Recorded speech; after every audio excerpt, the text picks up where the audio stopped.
Hi, இன்னைக்கு chapati and rise ரெண்டுக்கும் எடுத்துக்கிற மாதிரி பாசிப்பருப்பும் தக்காளியும் வச்சு ஒரு டால் ரெசிபி தான் பார்க்க போகிறோம். இது சிம்பிள் அண்ட் டேஸ்ட்டாக எப்படி பண்ணுறதுன்னு சொல்லியிருக்கேன். வீடியோ ஸ்கிப் பண்ணாமல் கடைசி வர பாருங்கள். வாங்க வீடியோக்குள்ளே போகலாம். இப்போ ஒரு ப்ரெஷர் குக்கரில் ஒரு ஆளுக்கு ஒரு கைப்பிடி வீதம் 3 கைப்பிடி நம்ம பாசிப்பருப்பை ஆட் பண்ணிக்கலாம். அப்புறம் இதில் ஒரு 2-3 டைம்ஸ் நல்லா வாட்டர் ஆட் பண்ணி நல்லா வாஷ் பண்ணதுக்கப்புறம் மூழ்கிற அளவுக்கு நம்ம வாட்டர் வச்சு ஒரு 15 மினிட்ஸ் இதை ஊற வச்சுக்கலாம். அப்புறம் ஆஃப்டர் 15 மினிட்ஸ் இப்போ ஒரு கைப்பிடி நம்ம சின்ன வெங்காயத்தை குட்டி குட்டியாக கட் பண்ணி ஆட் பண்ணதுக்கப்புறம் பச்சை மிளகா ஒரு 3 பச்சை மிளகாவை கீரி ஆட் பண்ணதுக்கப்புறம் 2 சின்ன சின்னதாக கட் பண்ண தக்காளி ஆட் பண்ணிக்கலாம்.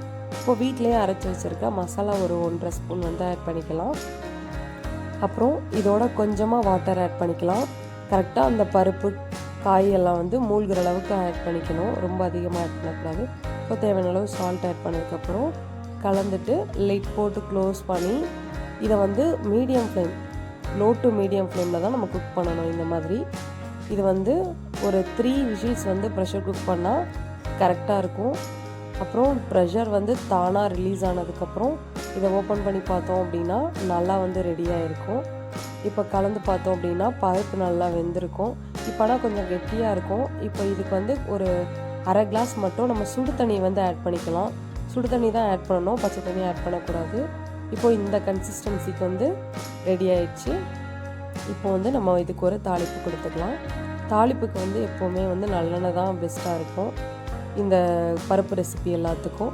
இப்போ இதில் 1 டேபிள் ஸ்பூன் நம்ம நல்லெண்ணெய் ஆட் பண்ணிக்கலாம்.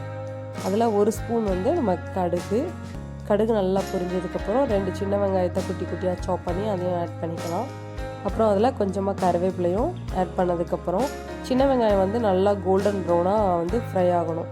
இந்த மாதிரி ஃப்ரை ஆனால் தான் தாளிப்பு நல்லா ஃப்ளேவர்ஃபுல்லாக இருக்கும். இப்போ அந்த பருப்போடு நம்ம கொஞ்சமாக மல்லித்தலை ஆட் பண்ணிக்கலாம். மல்லித்தலை ஆட் பண்ணதுக்கப்புறம் இந்த நம்ம எடுத்து வச்சுருக்க தாளிப்பை அந்த பருப்போடு ஆட் பண்ணி ஒரு கரண்டி பருப்பு எடுத்து அந்த தாளிப்பு கரண்டியில் ஆட் பண்ணி அப்புறம் லிட் போட்டு டக்குன்னு க்ளோஸ் பண்ணிடணும். அப்போ தான் ஃப்ளேவர் அந்த தாலோடு இறங்கும். இப்போ சப்பாத்தி கல்லில் போட்டு எடுத்துக்கலாம். கல்லில் போட்டு எடுத்து அந்த தாலோடு சர்வ் பண்ணோம் அப்படின்னா அவ்வளோ அட்டகாசமாக இருக்கும். இதோட சாதம் அப்புறம் அந்த தால் கொஞ்சமாக கீ ஆட் பண்ணி சாப்பிட்டா அவ்வளோ அட்டகாசமாக இருக்கும்.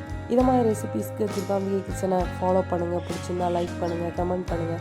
நெக்ஸ்ட் வீடியோவில் பார்க்கலாம். பாய் பாய். தேங்க்யூ.